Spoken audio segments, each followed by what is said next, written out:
Thank you for tuning in to Gain and Glow, a feel-good lifestyle podcast with me, Vanessa. And me, Crystal. Welcome to episode 3. Yes, thank you for tuning in.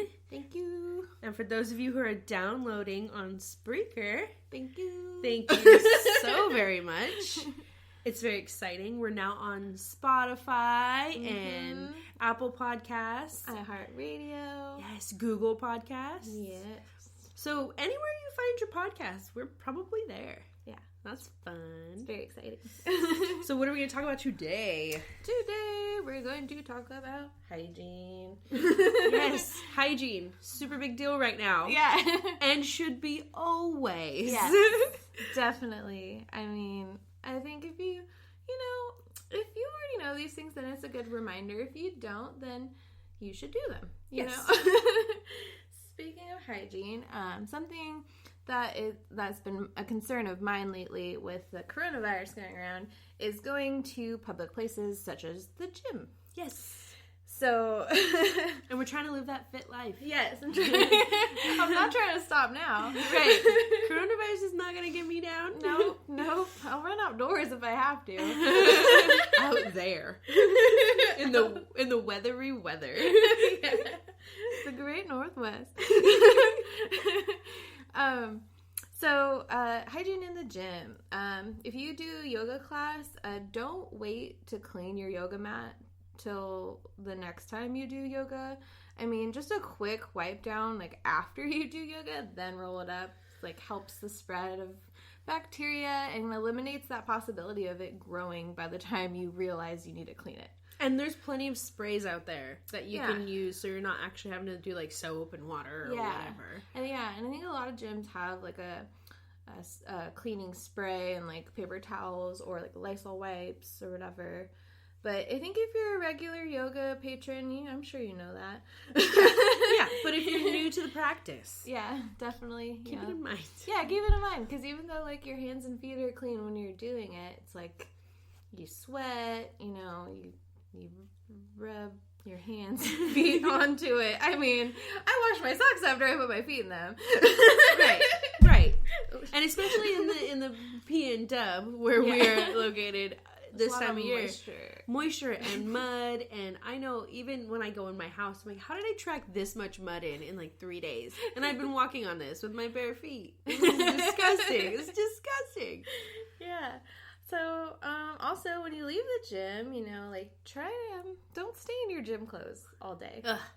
I mean, sometimes it's like I like to do errands after the gym, but, like, once I get home, I'm like, shower, clean clothes.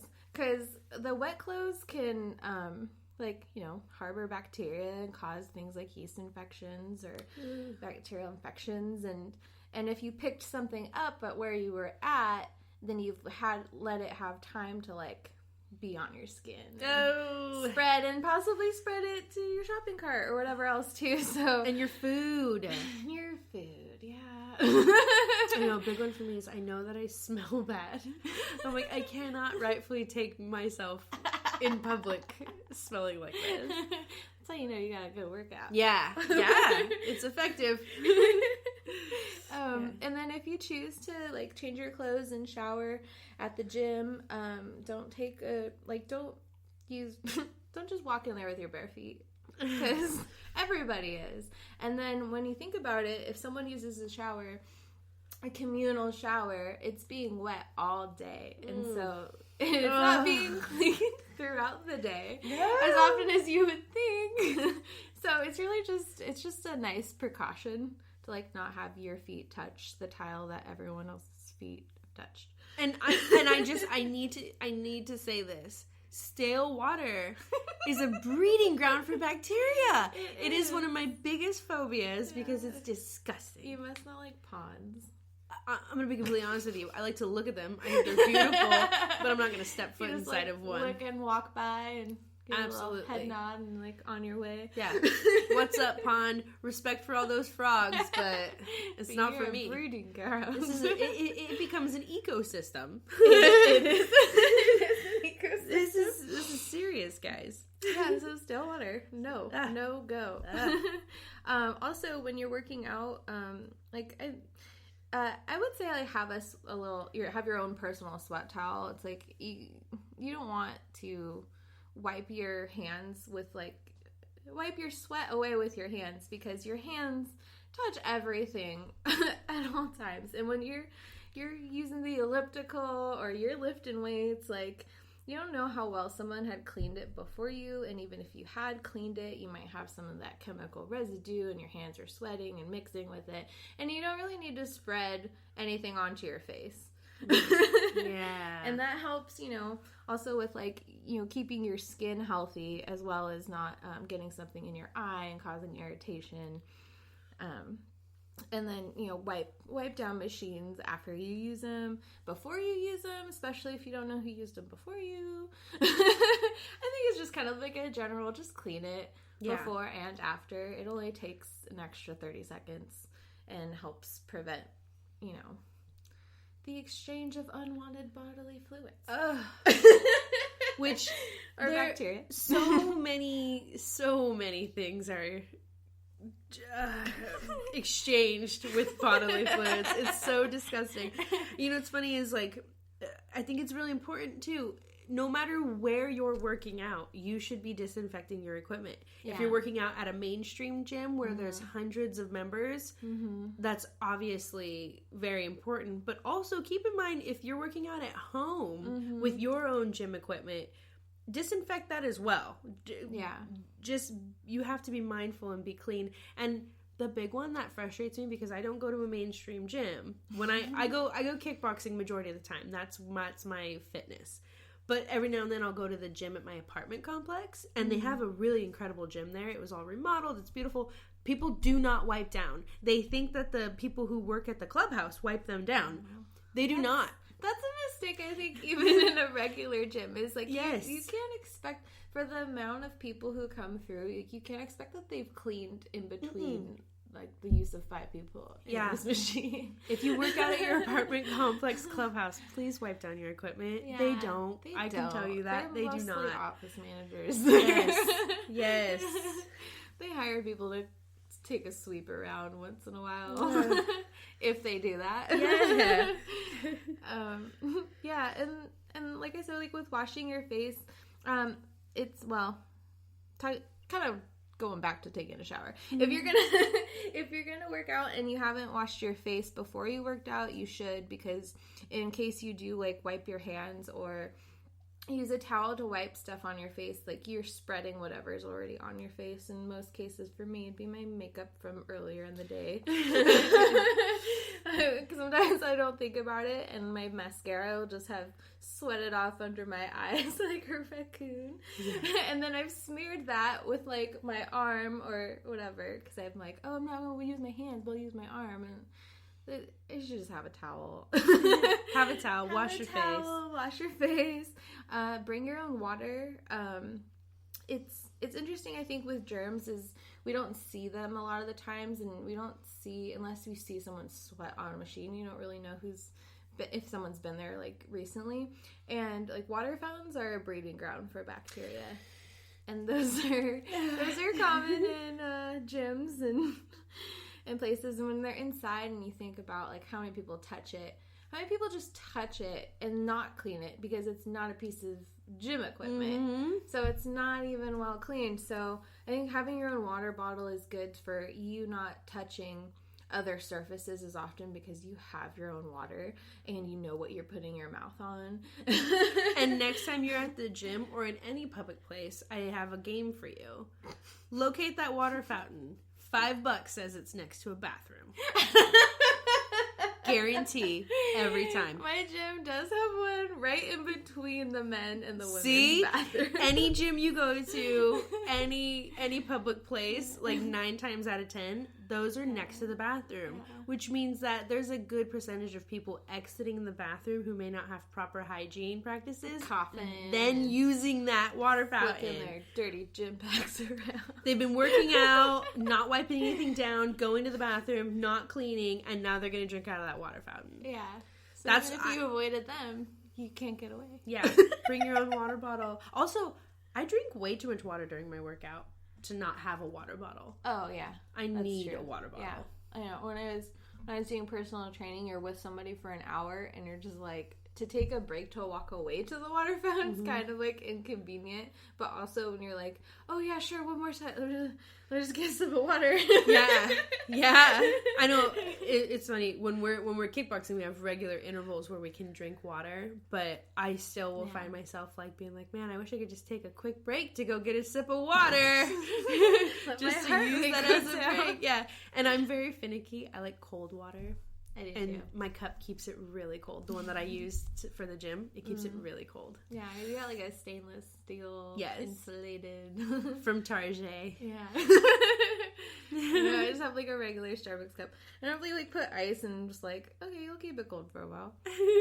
Cold enough for me to drink it. But yeah, those are my 6 things that you should be aware of, like when you're working out. Yeah, it's common courtesy for other people, and it will help keep you healthy. Yeah, and others healthy. Because if you think about it, it's like you're also paying it forward to the next person. Oh, I like that. That's a really good point, actually. Because like even if no one else uses it during the day, then it's like by the time someone else uses it, it's like your bacteria hasn't been on it. Exactly. You've cleaned it for them. You've cleaned it. It's good. Another thing let's talk hygiene. Let's talk hygiene and beauty for a second. Okay. Let's talk about gym hair. I've never been a fit person. Like my whole life I skated by being like a book nerd. Like I didn't do fit things. It wasn't my jam.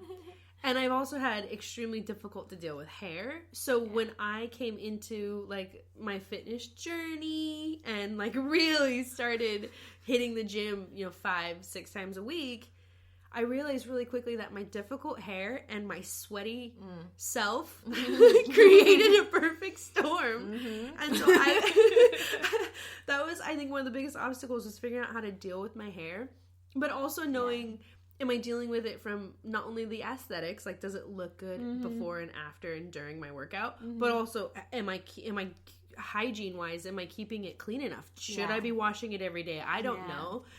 And it's so hard not to wash your hair every day because you think because you're sweaty that you should wash it. Yes.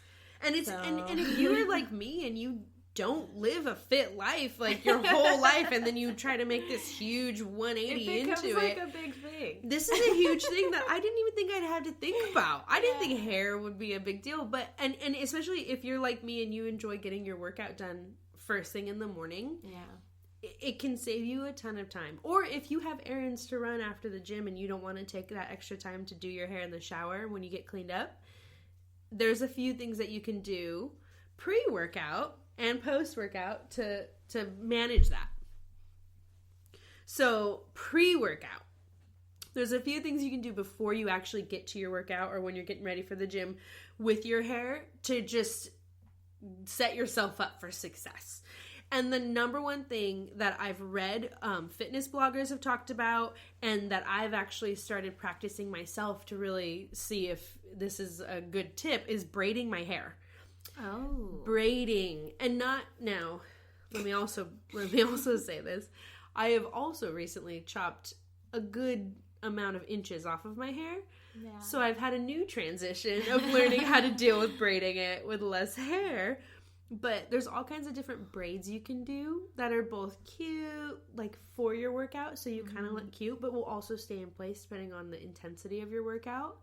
And then afterwards, should hold well enough where you can actually just wear them afterwards. Yeah. So you can kind of just, that's your hair for the day. Just let this air dry. Yes, and braids do a really good job of camouflaging your sweat. Yeah. So that's true. Braiding it.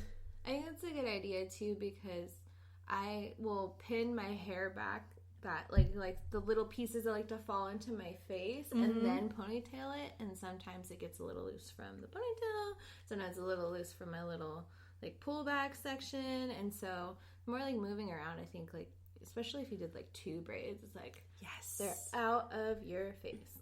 and that's huge too. I think especially if you're trying to make it your goal to go to the gym multiple times a week, it can get kind of boring to wear like just a singular French braid or I wouldn't recommend a side braid for a workout. It's not really, it would be kind of counterproductive, but getting different options in your braids, like doing boxer braids, the 2 down each side. Yeah. And then I read one girl, she does boxer braids and then she connects them at the back and then buns it up and does like a cute bun at the back. Oh. Yeah, and then I read another one where she does 2 ponytails up at the top, like almost like pigtails, and then braids the ponytails and then wraps those into a bun.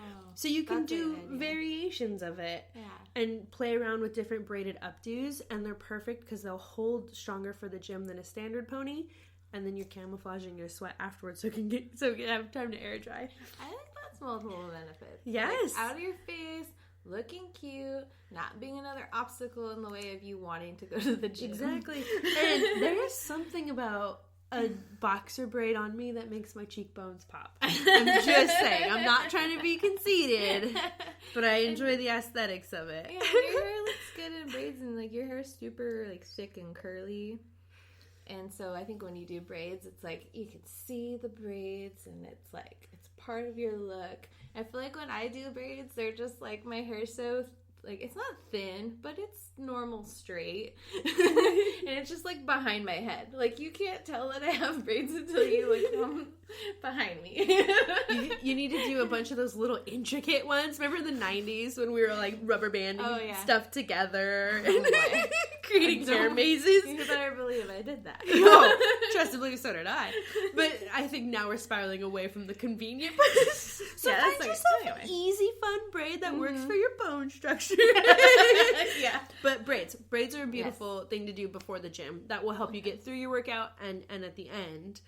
And then dealing with the way your hair reacts to your sweat is a huge part of it. Because yes, we can put a braid in it all day long and, you know, it looks great and all of that. But if you're like me and most other people, I'm assuming, sometimes when you go a few days... That was dogs. There's a dog in here. Leo. Leo's eyeing he's eyeing for his corner on the podcast right now. Yeah. But if you are dealing with the sweat and the reaction on your scalp, sometimes it can get itchy and irritated from going too many days without a wash. Yeah, you can't go too long. So a good way to combat the sweat and the oil is actually apple cider vinegar. Oh. Yes. On your hair? Yes. Right? So apple cider vinegar, it balances pH levels. So it deals with itchiness and irritation, and it can also help with dandruff, and it can help reduce the amount of oil that you produce. So it won't eliminate the oil because you do need those oils, but it'll help reduce the oiliness, and which will then also help calm the skin and reduce itchiness and irritation after a few days. So after the gym, you mix a little before the gym, you mix a little apple cider vinegar with some water, like half and half parts, and then just spritz that on your wet hair and then put it in a braid. Oh. Yeah. And you can add essential oils or whatever you want for the smell. I bet like orange would go well with that. Yes. Just keep in mind if you're using essential oils, use natural. Don't get the ones that are meant to be put in candles, please. Yeah. Or wax melts or that kind of stuff. Because then you're going to get irritation. But apple cider vinegar. And they also make apple cider vinegar shampoos, apparently. What?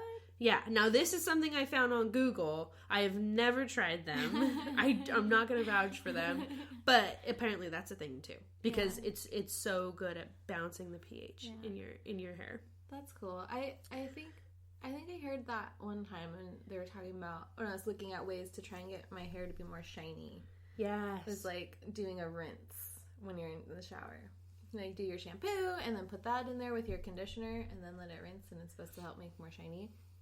But the smell for me is so strong that it's that I'm like, I did it. I think I might have done it once and was like, no. Yeah, you definitely have to get either used to the smell or find a good combination of and then once your hair dries, it's like, you're not going to smell it. Yeah. and I always put in like a air dry cream in my hair. Oh, yeah. So it always smells good anyway. Yeah. The air dry creams always smell really good. And I'm like, this is probably not great for my scalp, but... So pre-workout, there's some things you can do. And then, of course, post-workout. Once you finish your workout, depending on the intensity, sometimes you're super sweaty, sometimes you're not, maybe you're feeling a little bit less sweaty on your scalp. If you're feeling really, really sweaty and like you need to just do something to clean it up, you can actually just wash around your hairline with a little shampoo and give a quick mini wash. So that's an option that you could do at the gym in the sink. So that way you're not going through the whole process of getting your hair soaking wet. And then, for me personally, it's a whole thing. Yeah, it's like a big inconvenience. Yes, because your hair's so thick and curly that it's like it needs the right product. It needs to air dry. Yeah, and that'll take hours. And I do what's called the lazy curly girl method, because there's this whole thing, because I have curly thick hair. Obviously, none of you can see me. I have curly, thick hair, and I do curly girl method, which is there's 10 steps to the real one. Oh boy! Literally from beginning of wash to end. There's 10 steps. Yeah, I can't do that, especially because I work out before work and I have to get ready and get to work on time. I do a lazy curly girl method, and even that still takes a long time. But washing just the hairline helps me kind of revamp my volume, and it washes away that bit of sweat that's right there. Yeah, and especially if I wear a braid, the rest isn't as sweaty because it's all because the rim of your head is kind of where your hair, it's the last line of defense for sweat to get out of your scalp area. So there's a lot of sweat there. How do you use a washcloth? So just fingers, basically getting your head down in the sink and just the first inch. Yeah, and I keep my hair tied back in a really loose bun, so I can tousle my hair and give it a rinse, and I just do the first inch all around the rim of my head, and I try to get a little bit of the back. Yeah, and I just wash basically the outside hairline with a little bit of shampoo, and more often than not, I actually do it with conditioner. Yeah. Because I don't use shampoo every day because I have curly hair. Yeah. So I do a lot of conditioner rinses. So that's one way to do it. Oh, that's cool. And that's good to know too, because you have sensitive skin. So that's something that people with sensitive skin can do. Yes. And that's a pretty good solution. I haven't done that before. Yeah. You gotta give it a try. Yeah. I don't really since my hair's so just normal white girl straight hair. It's I either get too sweaty because I've pulled my hair back into a bun, and then it's all just kind of weaved its way into the bun. Yeah, it's all soaked through. And I'm definitely gotta shampoo.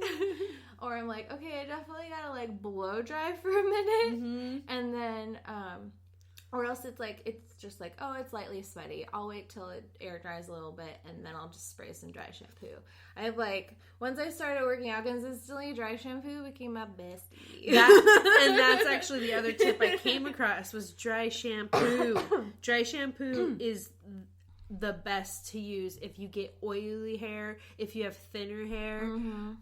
Dry shampoo, giving it a nice spritz, and Batiste, Batiste. It's my favorite. That one is across almost all fitness bloggers that I've read. It's everyone's one of the top favorites. Well, it's a UK brand, and it made its way over to US as a big brand, I feel like. And they have so many different scents, and when I used to have my hair is right now is bleached and then pink. It's a little baby pink. Bubble gum. Yeah, bubble gum.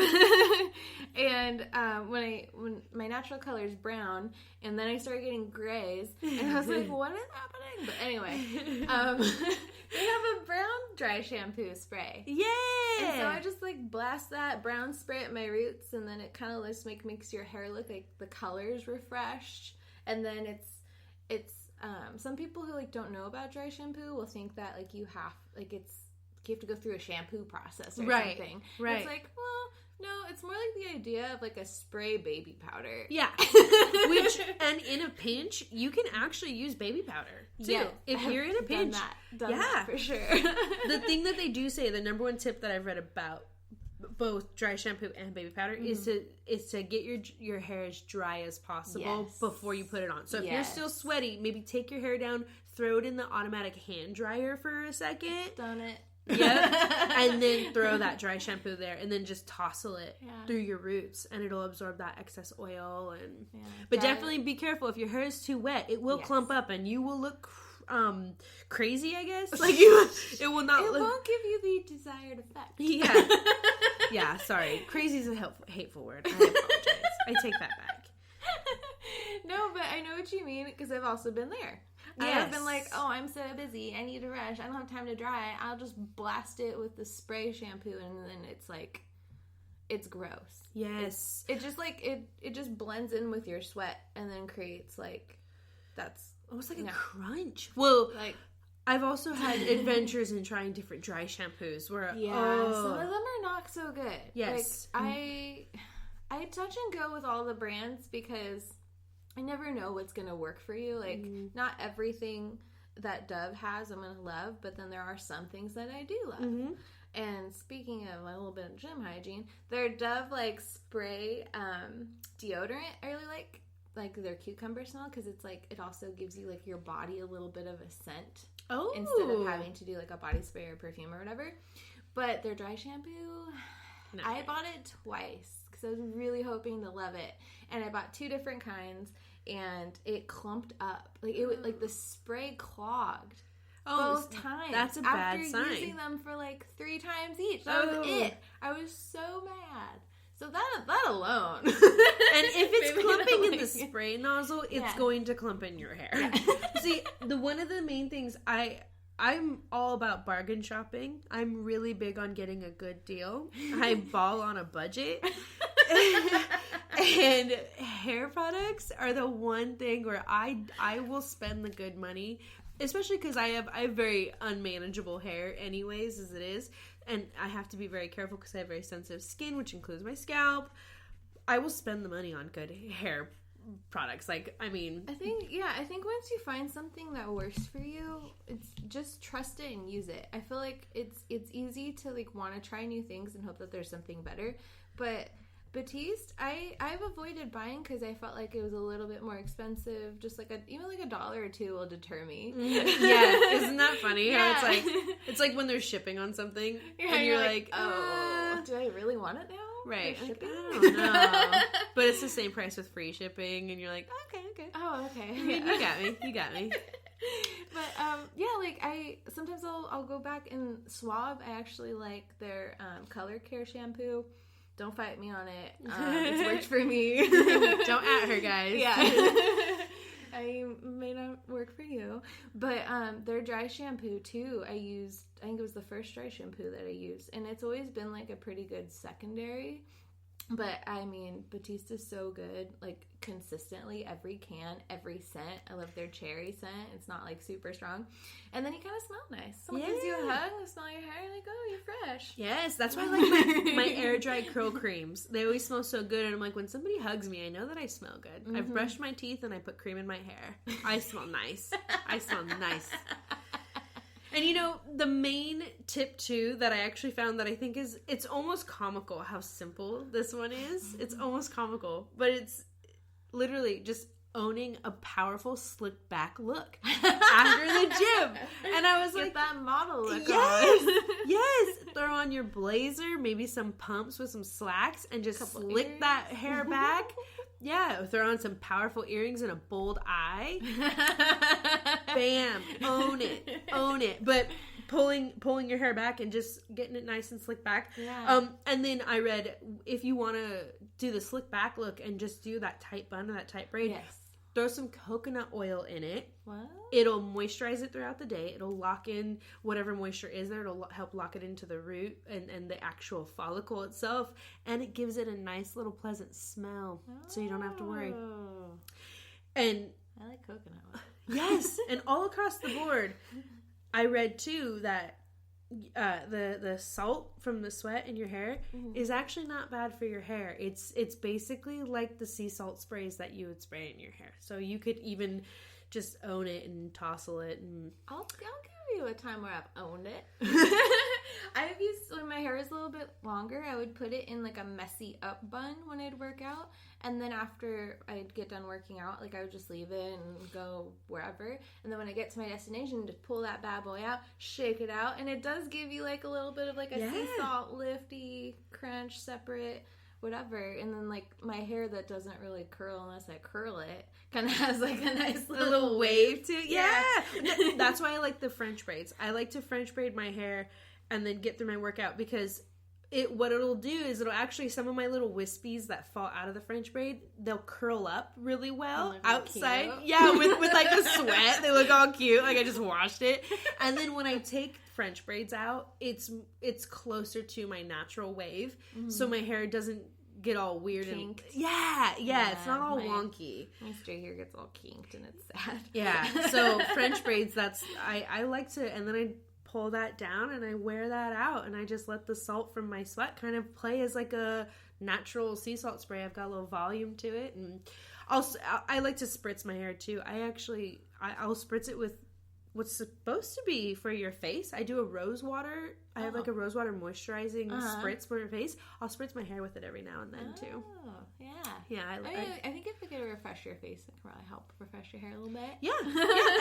And when I refresh my face, it usually hits my roots too, and it kind of like, I feel all fresh and dewy. Yeah. But yeah, so hygiene.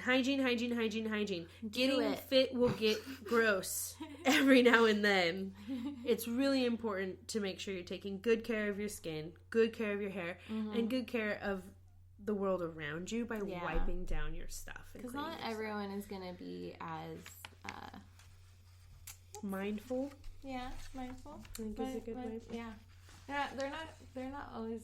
You know, it's funny because people will like get so wrapped up thinking about themselves, they're not thinking about others. But even in thinking about themselves, they're too focused on what they're doing next, and then you haven't cleaned after yourself. And like, I would want it for me. So, and right now with the coronavirus, I think that there's a lot of like excessive anxiety and panic over cleanliness. And I mean, right now, at least here in the Portland metro area, it's extremely hard to find hand sanitizer. Soap is getting sold out, toilet paper, all these things.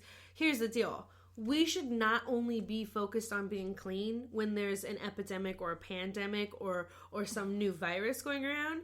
The flu kills thousands of people every year. It affects even more than that, obviously. We should always be focused on hygiene. Yeah, I feel like there's a lot of viruses and bacterial infections that people catch from just doing like little everyday stuff. Like I had a friend once who scraped their knee outside on like a trail, and there was some kind of bacteria, and they got like a little flesh-eating bacteria. Yeah, and it's just like you can get sepsis from an ingrown hair. You can get infected, and you can go septic. Like, I mean, that's crazy. If bacteria reaches your bloodstream through any source, it can be really, really dangerous, even for the healthiest of people. Yeah, it's so important to be hygienic. Yeah. And then there's a lot of things that you can spread, like ringworm. Yeah. Scabies. The easy gym one is the ringworm. Oh, God, ringworm. I remember when I was in high school, there was a wrestling team in another school. They had spread ringworm. Get it. And then girlfriends were getting it where they were holding hands. So where the thumbs would be on the hand, they'd get ringworm. Yes. So, and then it spread to some cheerleaders, which then spread because they were touching each other during... Yeah. This is the thing, is this is always an issue. Be mindful, always. Always. Don't wait for the coronavirus to scare you into washing your hands. Yeah. And with sanitizer, hand sanitizer running out everywhere, if you have aloe vera and 70% isopropyl alcohol. Yes. You can mix those together and make a little hand sanitizer. Yes. Oh my gosh. I'm glad that you brought that up. Yes. Crystal actually told me this the other day, and it blew my mind because it's one of those things. It's so simple you wouldn't even think about it. Mm-hmm. But if you mix aloe vera gel and isopropyl alcohol, you literally that's what's in your hand sanitizer. If you look at the back of it right now. Yeah. So make your own sanitizer and then use it all the time. Yeah, you know, it's not just when there's a virus. Even in my office, there's only a couple doors I touch, and there's only a couple like sinks that I go to, or a fridge. But it's like everybody's going to those things. Yeah. So it's really important to watch after yourself, because you know other people are also trying to do their best, and you know we all try to do our best, but we're not perfect. Right. It's all about being mindful. Yeah. Life in general is about being mindful. Yeah. You know. So, but life is also about pets. I'm just going to make this the smoothest segue. Okay. Well, speaking of pets. I've got one laying down right now. I know. We've gotten the dog to sleep. He didn't want to leave us. Yeah. He's a big supporter. He's our number one fan, I think, at this time. I think we need to, well, actually, really quick, I think we need to tell all, you know, I'm going to say all 20 of you listeners, we are now on Instagram. Yes. Gain and Glow the podcast. I think that's our handle. Yes. We could post our handle in the description of this episode too. Yes. But find Gain and Glow the podcast on Instagram, and if you go and you subscribe, I'll sweeten the deal and we will show you a picture of our pets, because I think it's about time for us to share. We have to share Leo, because he's been with us through all of these episodes. Yeah. Leo's my boy. He just turned 8 in February. Yeah. Leopold Butterscotch is his name. I need to be very specific. Yeah. And I've got two dogs. I have also a cat. Yeah. But I have 2 dogs, Lieutenant Farley F. Fox and Captain Oliboo Lala. And then a cat. And Captain Oliboo Lala looks like Master Splinter from Ninja Turtles. Yeah. He's so cute. But he's not that big. No, he's small. He's physically small, emotionally large. As most small dogs are. Yeah, he's got a big personality and a very little muscly body. And if you guys follow us on Instagram, we promise to show you pictures of them. Yeah, definitely. Follow us on Instagram. Speaking of pets, like with hygiene as well, Leo prefers Burt's Bees. Yeah. Which I think we all love Burt's Bees. Yeah, and if you haven't tried Burt's Bees, I encourage you to try Burt's Bees on both yourself and your animals. Yeah, even just a lip balm. Like, my husband loves their chapstick. So Leo, when we give him a bath, he's always had sensitive skin.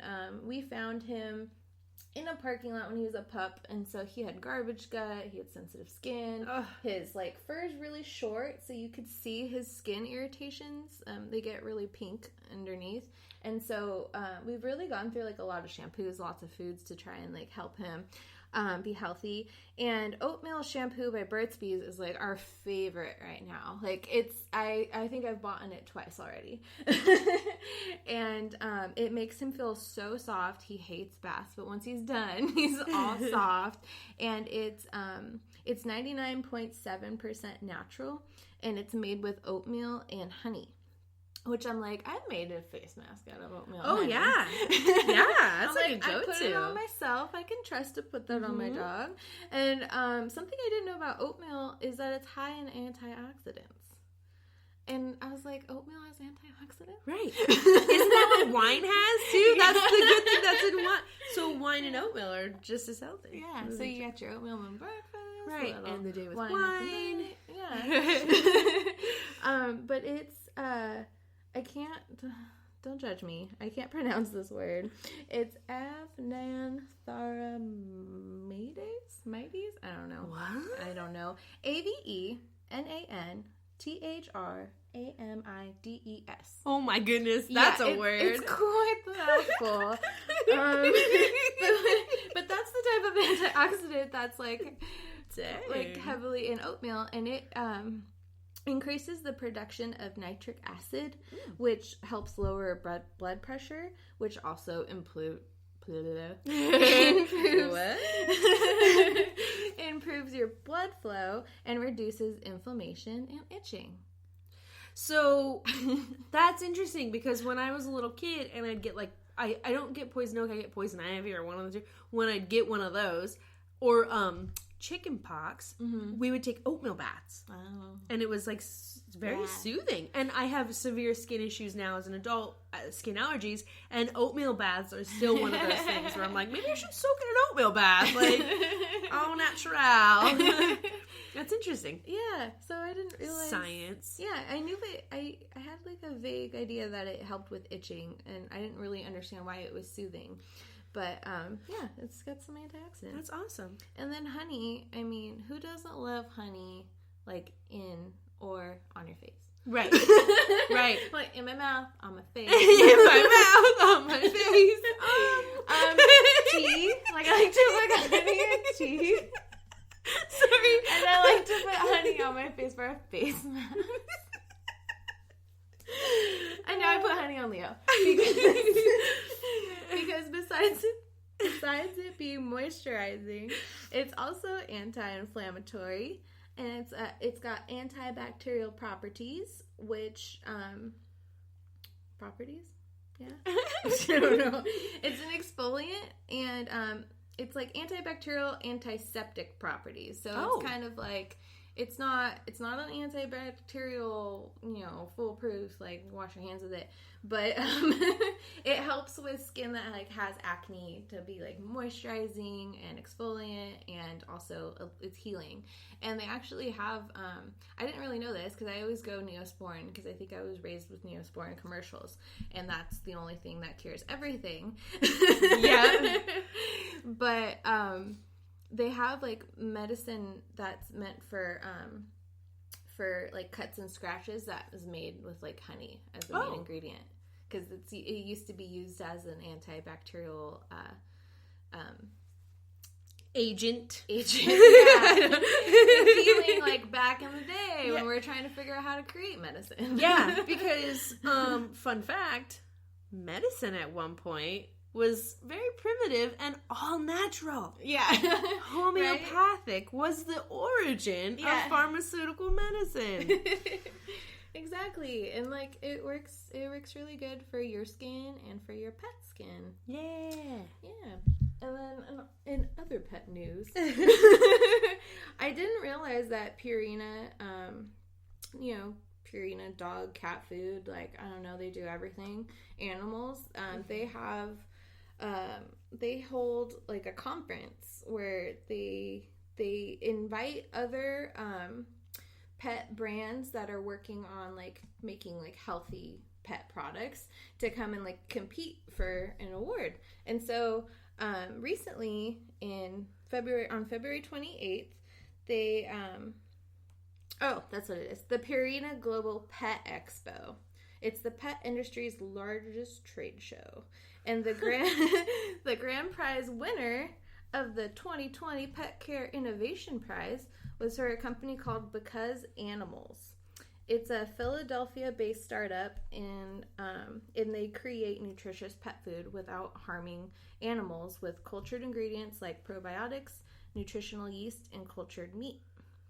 Oh. Yeah. And so as a winner, they get a cash prize and a mentorship from Purina.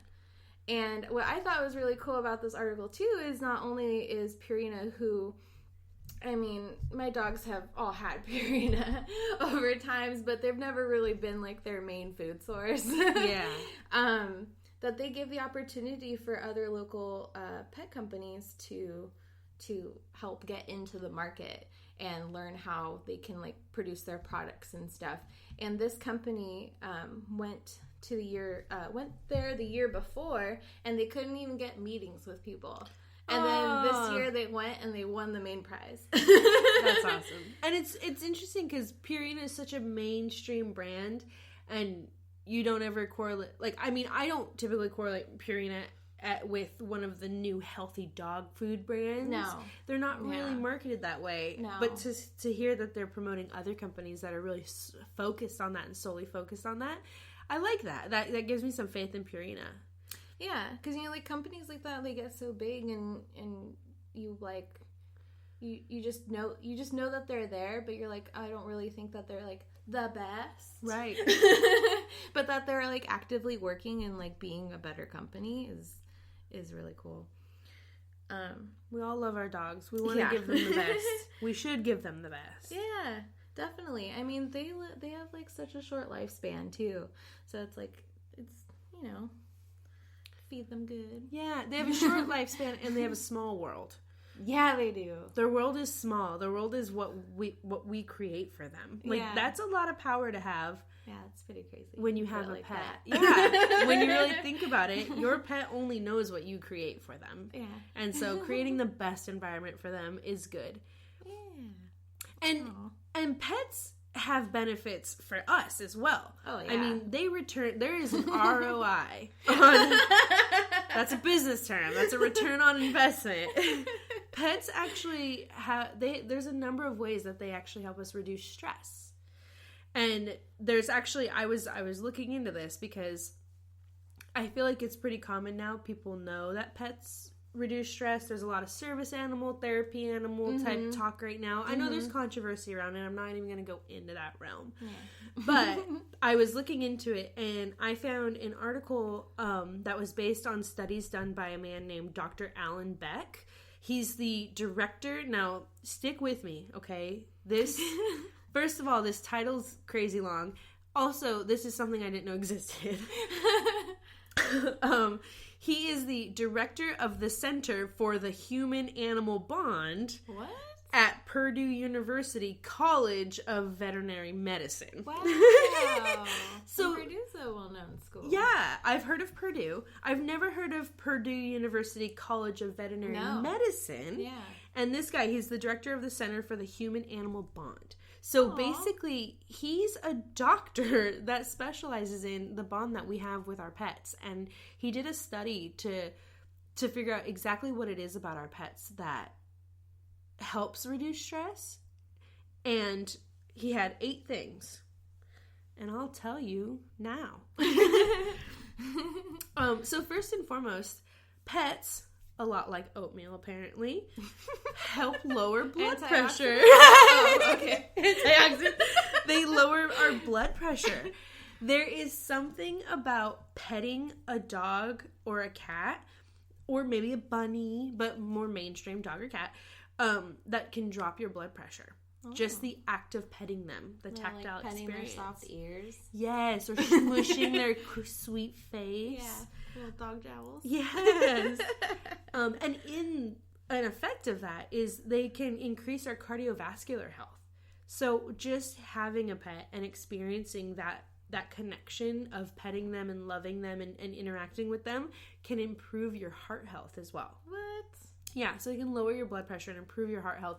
And then you don't even have to walk them. Exactly. At this point. You're literally, literally just loving them in turn builds your heart. Are you kidding me? It will grow your heart, you Grinch. Even the Grinch had a dog. Even the Grinch had a dog, guys. Like, let's really think about this.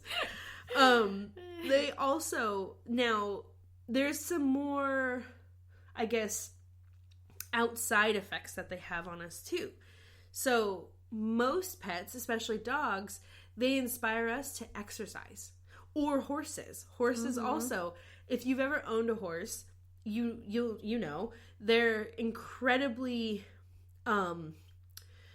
not hard to care for, but there's a lot of care that goes into horses where you have to be outside. You have to work with them a lot. You have to ride them and walk them and scoop their stalls and feed them, bucking hay. Big animals, too. Yeah, they're large animals.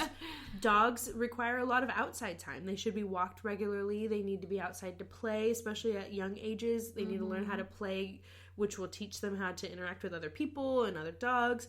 But in a byproduct of that, or an after effect of that, is that they actually inspire us to get outside and exercise. Yeah. So, and your dog is always like looking at you, like they always want to be with you. Prime example, Leo is over here sleeping in the corner. Yeah, after staring at us for a while. Yeah, after really wanting attention, and he knows what the deal is, though. This is episode number 3. Yeah, he's with it now. But they are all about their humans. You know, like animals are all about about the people who take care of them. Even cats who like to act like they don't need us. Right. Need us a little bit. They need us a little bit. And through that, like, loyalty and sticking with us, they also help with loneliness. Animals help with loneliness quite a bit, which I can definitely vouch for that. I spend a lot of time alone, and it's like majority of the time it's by choice. I like to be alone. I'm one of those, what is it, I'm an extroverted introvert. Yeah, so, I would say I'm like that too. Yeah, it takes a lot out of me to be extroverted throughout the day, and I give it my all, and then at the end of the day, I'm ready to just be alone. Yeah. And both my dogs are such a good companionship that helps with my loneliness, but also doesn't require a lot out of me. Yeah. So they give us that love and that company. Yeah. But we're also still able to sit and recharge our batteries. Yeah, I was gonna say, it's like you just plug in, pet your dog, and then they recharge your batteries. Right. Like, charge yourself up, pet a dog. Yeah, I know. And I love, like, when I'm sick, it's like your animals know when you're sick or you're not feeling good, and they'll just, like, be by your side and be really patient. And I think dogs are really good at, I just speak from experience of dogs because I've only ever had dogs, but dogs are very, like, present. Like, when you're there with them, their focus is on you and what you're doing right now. Yeah. Like, they aren't thinking about the future. Right. They're very much in the moment, and I think that can help us too, especially if you're feeling lonely or depressed. It's like, it kind of brings you into this moment of, here's someone who loves you and has, like, and wants your attention. Yeah.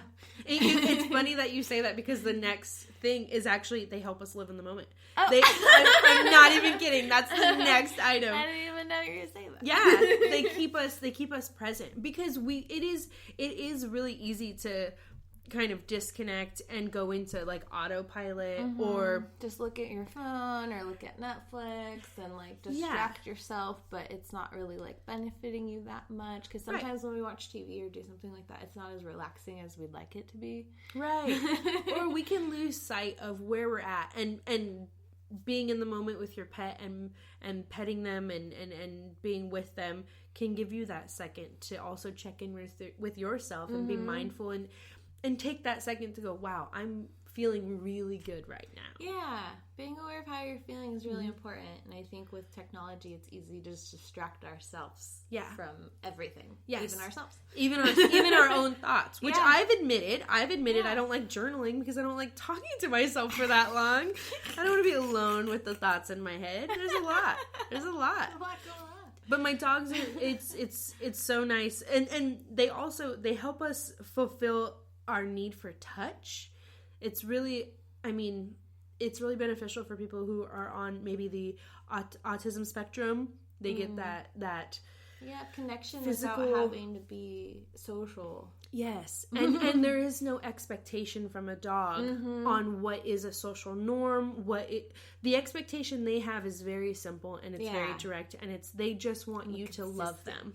Yeah. Yes. And so you get to fulfill that touch and that feeling of comfort and having that closeness, living in the moment. They can also help boost your self-esteem. So I don't know if you've ever come home from a long day where, especially in our field, where people basically treat you like garbage because they're probably having a bad day. Yeah. And then you've expended all of your energy and then you've run all your errands, and next thing you know, you're really just feeling empty and like I don't know. I have days where I'm like, I feel really unappreciated. I feel really worked to the bone. Yeah. But then I come home and do more stuff. Right. I'm just looking forward to more chores, more grind, if you will. And then I come home and my dog is excited just to see me. Yes. He's not waiting for me to give him a ride somewhere. He doesn't need to ask me for permission to download a game. He doesn't need me to pay a bill. He hasn't made any dirty dishes while you were gone. Right. My old one may have piddled in his kennel. He expects a lot. But they're really excited just to be with you and love you. And there's a certain level of self-esteem that can be built from that trust and that love and that attention from the animal that truly is just there to bring you joy. Yeah, and they don't really want much for like all the love that they give. And I think, you're just coming home and someone just being happy to see you without any drama surround it. There's no like back and forth. It's like, I love you, and you're like, yeah, I love you too, man. Get in here. Yes. And the process of raising and training a dog too can help build self-esteem, and especially in younger people, having a dog that they can train and teach tricks to and behavioral management to, the end product of that can give you a sense of completion and also a sense of pride, much like a parent would feel for their child. Yeah, when you teach them something new. Yes. You're like, cool, you got it. Yeah, or when you take them out in public and they act so right around another dog and you're like, yeah, buddy, you did not freak out. You did not pee all over the place. Like, there's a certain sense of completion and pride that comes in having a dog that you know you've worked with. Yeah, there's a show on, I want to say it's Netflix right now. I can't remember, but you just made me think about it. Where they're like talking about service dogs, like training, it could have been Disney Plus. They have a lot of animal shows.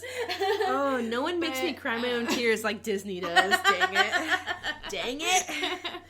But there's a new show about training service dogs, and a lot of these people who train the service dogs, like, they're training a puppy. Yeah. Like a brand new puppy for like a whole solid year, and then they have to pass these tests, and so you have to put this balance of teaching and training and loving, but like also making sure that they're learning and that they also have their play time, so they know like when it's time to get busy, when it's time to like focus and stuff.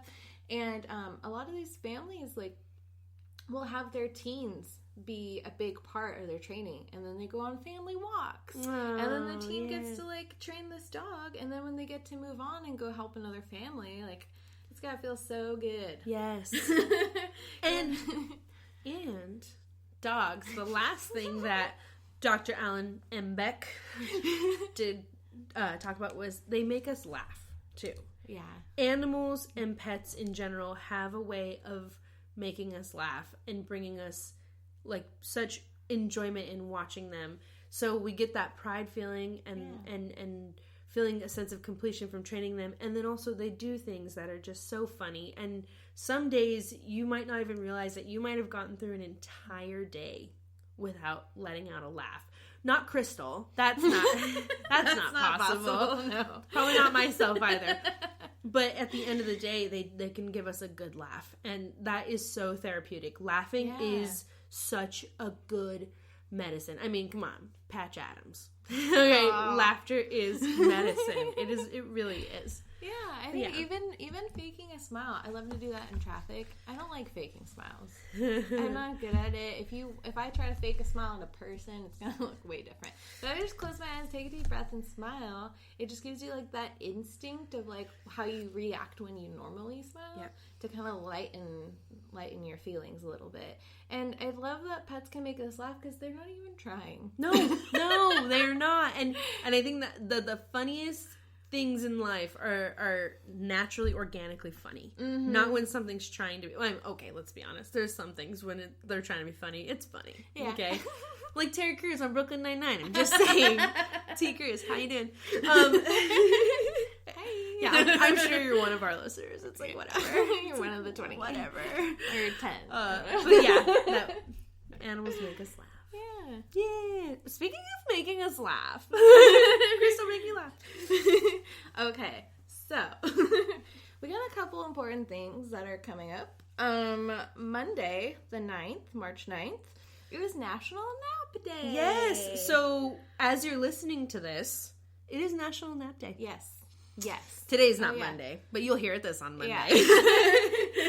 Even though that's not super funny, I think we can all appreciate a good nap.